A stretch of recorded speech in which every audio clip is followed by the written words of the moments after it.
Dictation 70 शब्द प्रति minute start होगा 5 सेकंड बाद।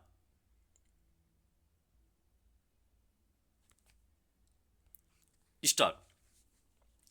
महोदय, हमारे बीच आज पाकिस्तान के अध्यक्ष की उपस्थिति इस सुखद परिवर्तन का प्रमाण है।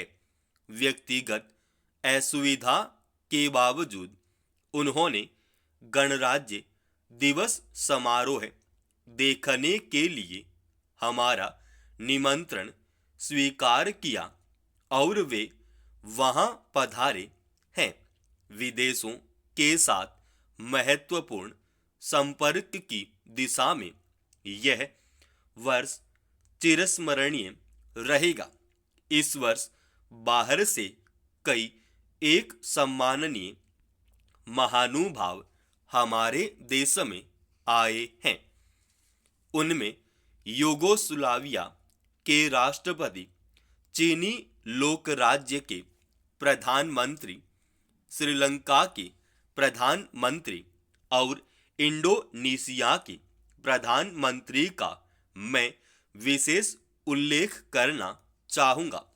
इन महान नेताओं का स्वागत करना हमारा सौभाग्य था। विराम।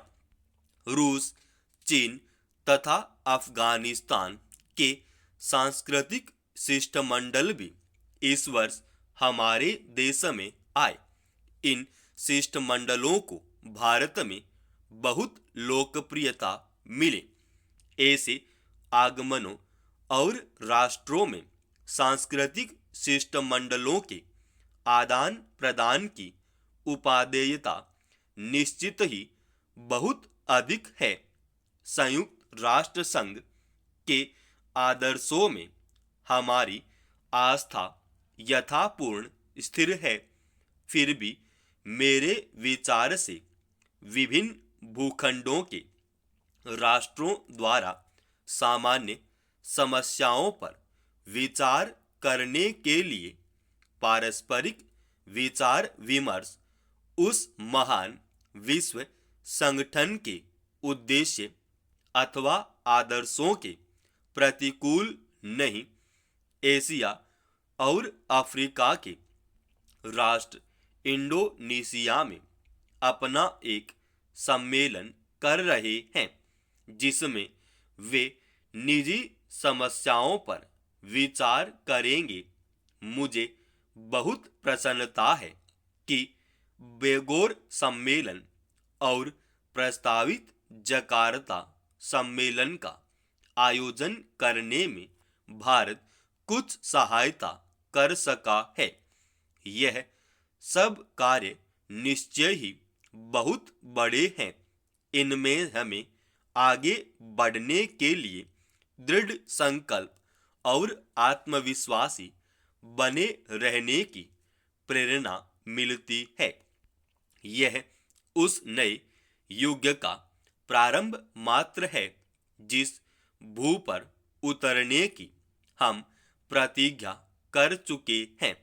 जो महान कार्य अपने अपने ऊपर लिए हैं, उन्हें संपन्न करने के लिए भारत को अपने प्रत्येक नागरिक की सद्भावना, सहयोग तथा सहायता की अपेक्षा है।